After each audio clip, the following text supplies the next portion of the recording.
Así que nada, yo os quería lanzar la primera pregunta, que es principalmente, ¿cuál es la situación en la que queda España a nivel internacional, sobre todo principalmente europeo, una vez que estalla la guerra civil en 1936? Empieza Fernando. No, no, empieza usted, Carlos, por Dios. Vamos a estar así todo el rato. Bueno, mira, No. yo al respecto de esto solamente querría decir una cosa, y es que hay que corregir absolutamente esa idea muy falsa, muy sesgada, de que la guerra civil española es una guerra exógena, ¿no? La guerra civil española es totalmente endógena y tanto un bando como otro quisieron hacer responsables a potencias extranjeras. El Frente Popular dijo que era una agresión del fascismo, el otro lo vio como una invasión soviética. Ni una cosa ni otra son ciertas. Todas las potencias se implicaron en la guerra, eso es cierto, pero la guerra no estalló por ninguna intromisión extranjera. Eso es igualmente cierto. Entonces, esa idea que tanto se ha difundido de que España iba a ser vencida por los fascistas dentro de un plan meditado de conquistas fascistas del mundo, y que se dejó caer tontamente a la España frente populista ante este avance del fascismo, es totalmente erróneo.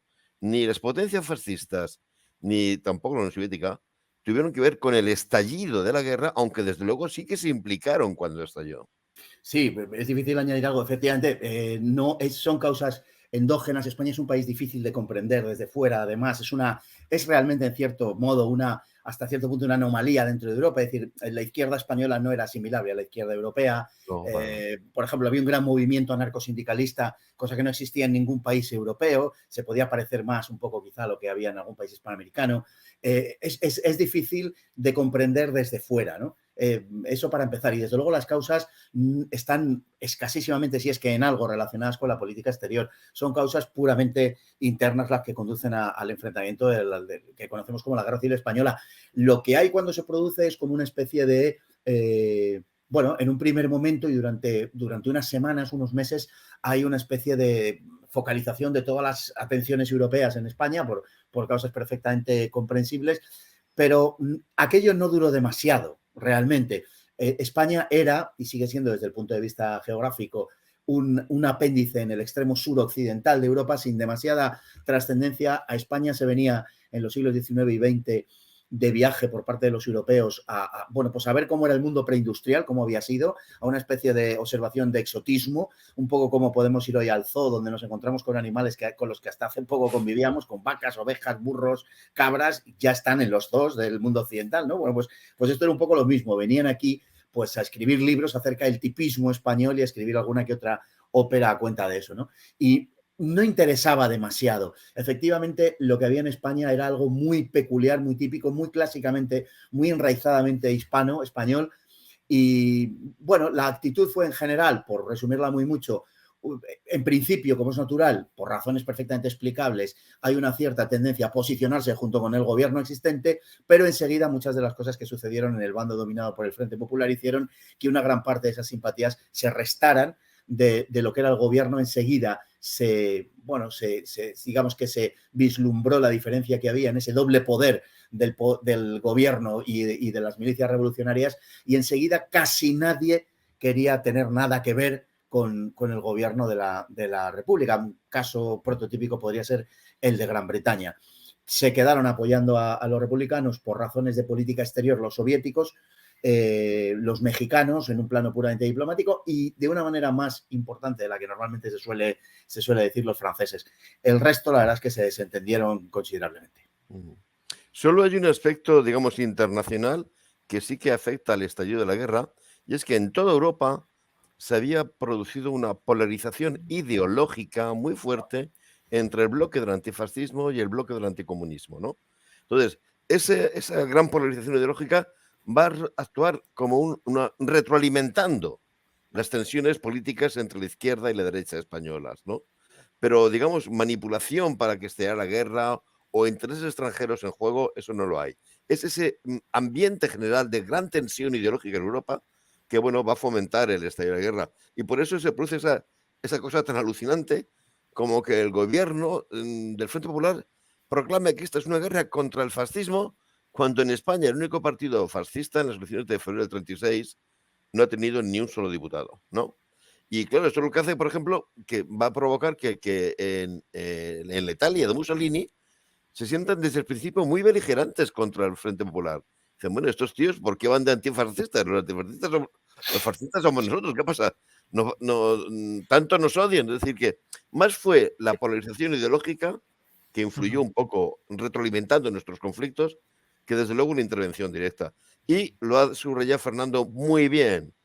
Aquí ha habido durante muchos años un discurso de que, ay, las democracias abandonaron al Frente Popular. Es mentira. Fue el Frente Popular el que abandonó a la democracia. En Francia gobernaba el Frente Popular y no iban pegándole tiros al líder de la oposición, ni iban quemando iglesias, ni iban asaltando las cajas fuertes de los bancos. ¿De acuerdo? Entonces, no en ningún momento es que la democracia europea abandona al Frente Popular. Es que el Frente Popular se aleja y mucho de las democracias europeas. Hay una anécdota al respecto, dice Carlos, hay una anécdota que me parece muy significativa y es cuando en Londres reciben al embajador de la República, Azcárate, Paulino Azcárate, y se acerca a saludar al que entonces era uno de los diputados más conocidos del Partido Conservador, un tal Winston Churchill, le extiende la mano a Churchill, Churchill rechaza la mano de Azcárate y dice blood, blood, blood, sangre, sangre, sangre, y se niega a darle la mano, se da media vuelta y se marcha. Es decir, después de los primeros días, donde es todo muy confuso, muy tumultuoso y donde, bueno, no se sabía muy bien dónde andaba cada cual, porque al final es un golpe de Estado que fracasa y que termina en guerra civil, pero nadie había proyectado una guerra civil, quizá exceptuando los que lo habían deseado desde el principio, fundamentalmente en el Partido Socialista, pero excepto una parte sustancial del Partido Socialista, la izquierda del PSOE, la izquierda caballerista, que no se hartaba nunca de hablar de guerra civil, pero nadie había pensado realmente en una guerra civil de 3 años, por decirlo así. Incluso los que manejaban esos conceptos, al hablar de guerra civil, lo hacían en el clásico concepto marxista de Bürgerkrieg, ¿no? De guerra civil, pero en el sentido de guerra de clases, no tanto de una guerra civil como se planteó luego de 3 años, ni mucho menos, ¿no? Fueron las imágenes que luego han dado la vuelta, que dieron la vuelta al mundo y que todavía hoy se utilizan con una cierta profusión, como el fusilamiento del Sagrado Corazón en el Cerro de los Ángeles, cuando sacaron las momias los milicianos del Frente Popular y, en fin, las sometieron a vejaciones, a befas públicas, todo ese tipo de cosas influyó muy negativamente en la opinión pública internacional. Dijeron, ¿qué es esto? Porque verdaderamente eran imágenes casi que parecían sacadas del infierno mismo, ¿no? Entonces, aquello pues retrajo una gran parte de las simpatías, ¿no? Y al final, bueno, se montó aquella farsa del Comité de No Intervención donde realmente todos intervenían. En fin, el nombre era algo absolutamente, era un oxímoron con respecto a lo que estaba pasando.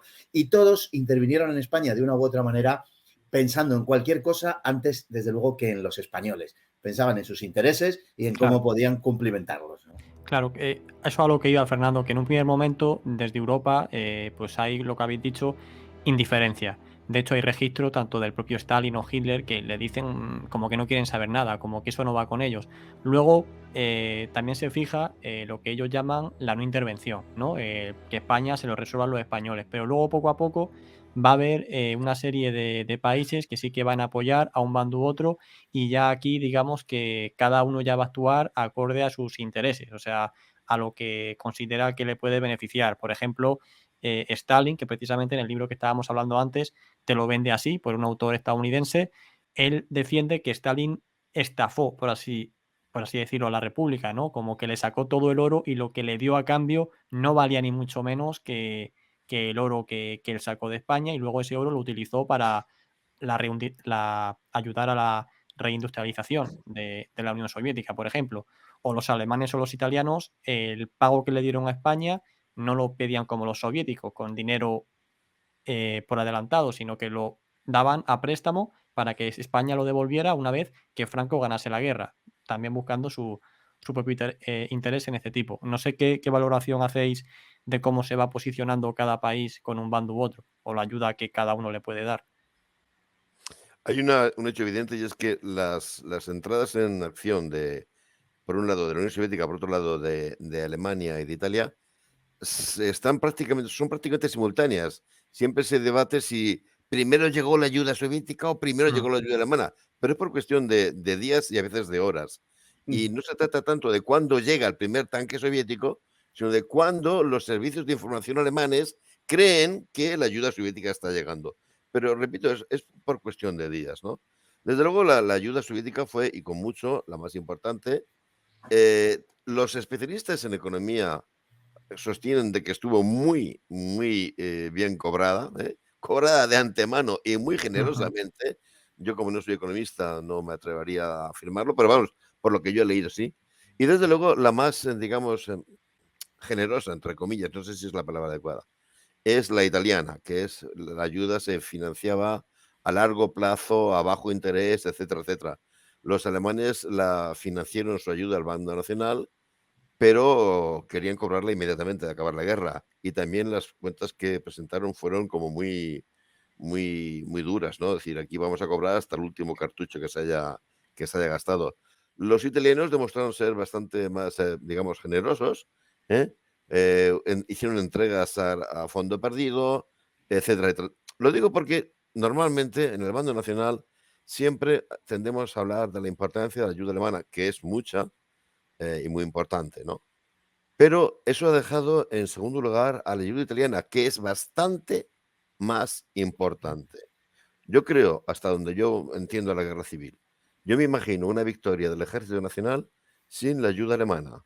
No me la puedo imaginar sin la ayuda italiana, por la cantidad de armamento, de personal, etcétera, etcétera, que se implicó en ayudar al Ejército Nacional. Yo no creo que el Ejército Nacional hubiera podido vencer tan fácilmente, que hubiera podido vencer en el tiempo que lo hizo a la guerra. Pero yo creo que desde la ayuda alemana sí que se hubiera podido prescindir. No fue tan importante, ¿eh? Todo, claro, tienes ahí que estuvo un Galland, que estuvo un Melders, y tú dices, joder, pues aquí la Luftwaffe. No, vamos a ver. Finalmente los aviones que volaron en España en el ejército, en el cielo, por el Ejército Nacional fueron los Cherry, los italianos. Y lo que tripulaba García Morato era un Fiat CR-42, no era un Me-109, ¿no? Entonces, de las ayudas, la que le sacó partido fue Stalin. Los alemanes le sacaron bastante partido y fueron bastante duros en la negociación. Y los más generosos en su ayuda, los que parece ser que lo hicieron con un más por ideología, más por ideas que por intereses específicos, a mi modo de ver, son los italianos, que creo que son los grandes ignorados en cuanto a su intervención en la guerra civil.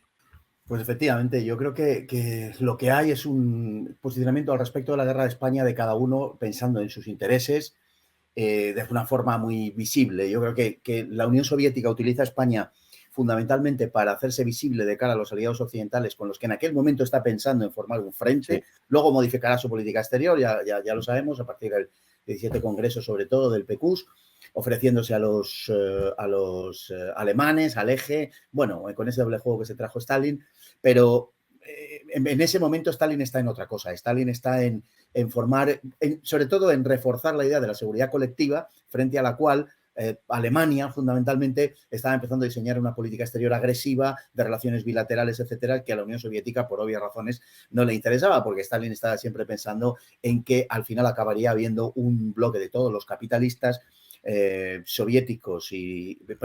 alemanes y británicos contra la Unión Soviética, ¿no? Y por tanto, bueno, realmente lo que pensaba Stalin, en lo que estaba pensando era, y por eso envió las brigadas internacionales, era en que se sirviese a la política exterior soviética, no tanto en construir en España una república soviética propiamente. Muchas veces creo que se abusa de este asunto. Si hubiera ganado la república, es muy probable que en efecto el resultado hubiera sido algo parecido a lo que fueron las repúblicas populares después de la Segunda Guerra Mundial.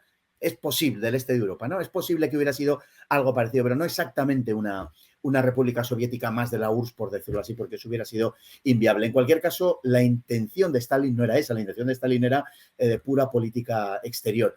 Alemania está en las actas de Hossbach, que luego se han utilizado tan abundantemente, incluso en el juicio de Nuremberg y posteriormente por los historiadores, y Hitler en noviembre del 37 lo dice con claridad, es decir, nos interesa que la guerra de España dure lo más posible. Este es el posicionamiento. ¿Por qué? Pues porque España es un foco de atracción de las atenciones mundiales durante un tiempo y, por tanto, mientras en ese, como hemos dicho, extremo suroccidental europeo pasan esas cosas, pues yo en Centro Europa tengo las manos, bueno, si no libres, por lo menos puedo ir más a mi aire, ¿no? Y en algunas ocasiones Hitler, en varias ocasiones, manifestó abiertamente que se había equivocado de bando en España. Esto también tiene una cierta importancia, ¿no? Incluso en febrero del 45 le dijo si no recuerdo mal, a Bormann, le dijo que si nos hubiéramos posicionado con los rojos, dice, en la guerra civil, hubiéramos podido hacer de aquellos socialistas unos buenos nazis. Dice, pero en cambio, con esa banda de clérigos y aristócratas de las que se rodea Franco, es imposible llegar a ninguna parte, ¿no? Es decir, siempre tuvo una posición bastante, digamos, bastante ambigua. Es verdad que los alemanes enviaron alguna ayuda estimable. La presencia de los Messerschmitt, de la que se ha hablado antes, tuvo una cierta influencia porque aparecen sobre los cielos de Brunete en torno al 10-12 de julio del 37, después de la primera semana de combates, y fue uno de los elementos que sirven para explicar un poco la batalla, aunque no fue por esa razón, pero tuvo una importancia, y sobre todo a partir de ahí los nacionales ya dominan el cielo durante el resto de la guerra, ¿no? En mi opinión, Brunete es la batalla que cambia la guerra civil española de una forma clara, ¿no? Y los italianos, pues efectivamente eran quizá los más desinteresados, un poco también entre comillas, porque Mussolini ciertamente eran los más cercanos ideológicamente, y por tanto sí es verdad que había una mayor afinidad, pero Mussolini tenía también sus aspiraciones a las Baleares, e incluso había planes para desembarcar. Yo sé cómo suena esto, pero son reales y están en la Fundación Nacional Francisco Franco, los archivos, para desembarcar en Torremolinos, nada menos. O sea que, y aspiraban también a algunas cosas a las que aspiraba España, aunque fuera un título un poco, en fin, de mera proclama, pero como Orán, ¿no? En la zona occidental de Argelia, etcétera. Es decir, que Italia también, todo el mundo barría para casa como es natural, aunque es verdad que Italia seguramente fue la más desinteresada de todo, igual, al tiempo que alguna otra ayuda como la portuguesa, que es muy poco relevante realmente, aunque estimable por otros conceptos. Y el papel de Francia, que tuvo al frente, sobre todo de Pierre Cot, que era el ministro del Aire, que era del Partido Radical y que es uno de esos personajes bastante turbio de los años 30-40, al que luego se acusó de haber espiado para la Unión Soviética. Es verdad que eso en Francia ha dado lugar a un cierto debate historiográfico, si sí, si no, pero digamos que las acusaciones parecen fundadas. No digo que sean ciertas o no, porque no conozco el tema hasta ese punto. Lo cierto es que Pierre Cot utilizó el sur de Francia para que los aviones republicanos pudieran repostar cuando eran perseguidos por los nacionales o cuando necesitaban ese repostaje, ¿no? Cosa que oportunidad que no le brindaba a los aviones nacionales, y a la vez, en fin, articuló una serie de mecanismos para hacer llegar aviones al Ejército Popular de la República, a la aviación. La primera vez, no sé si 49 o 50 unidades concretamente, pero bueno, con la excusa de que España era un lugar, digamos, de tránsito para enviar esos aviones a otros países, se quedaron en España, naturalmente, en la zona de la República. Es decir, que el gobierno del Frente Popular francés sí tuvo un posicionamiento bastante más claro. Es verdad que fundamentalmente durante el primer año de guerra. En definitiva, la actuación de todos ellos, pues lógicamente iba pro domo sua. Una cosa sí que me gustaría decir al respecto, y es que la zona dominada por el Frente Popular, la zona de la República, estuvo en manos de los soviéticos y del Partido Comunista, que hacía y deshacía si no nos hubiera podido sostener. Eso es algo que se puede afirmar con seguridad, fundamentalmente después de la primavera de 1937 y durante los 2 últimos años de guerra. Es decir, la ayuda de la Unión Soviética desde el punto de vista político tiene una enorme relevancia. En cambio, en la zona nacional ni italianos ni alemanes mandaban absolutamente nada. Allí no mandaba nadie que no fuera Franco. O sea que quede esto por delante, porque también las ayudas militares y las ayudas económicas se traducían de forma diferente en las relaciones con Negrín o en las relaciones con Franco. Una pequeña apostilla a lo que dice Fernando, y es que posiblemente el gobierno del Frente Popular francés se hubiera implicado más, de no ser porque la derecha francesa estuvo súper activa. De hecho, organizaciones como la famosa La Cagoule, Sí. que llegó a tener un proyecto golpista, ¿no? Surgen en Francia ante el temor de que el gobierno del Frente Popular francés derive a las posiciones del Frente Popular español, ¿no? De que se radicalice. Entonces, la derecha francesa, o la extrema derecha francesa, si quiere, se puso súper alerta y bloqueó posiblemente un mayor intervencionismo del Frente Popular francés, que por eso, apostillando un poco lo que acaba de decir Fernando. Bueno, la Kabul estaba además financiada desde Roma, hay que decirlo. Es decir, que, claro, es que se cruzaban todos los intereses, y efectivamente está muy bien traído ese hecho, porque en Francia hubo además una opinión pública a la que no fue ajena, además, la propia Iglesia y muchos círculos católicos en favor de la causa nacional, ¿no? Que es una cosa que muchas veces se soslaya. Parece que es que todo el mundo está a favor del Frente Popular, de la República, etcétera, y ni muchísimo menos fue así. Claro. El caso de Francia es claro, o el caso de Estados Unidos también, en buena medida. Claro. El Charles Maurras, que en Francia era un referente intelectual para la mitad del país, Sí, sí. estuvo clarísimamente a favor del bando nacional, pero vamos, con armas y bagajes. Así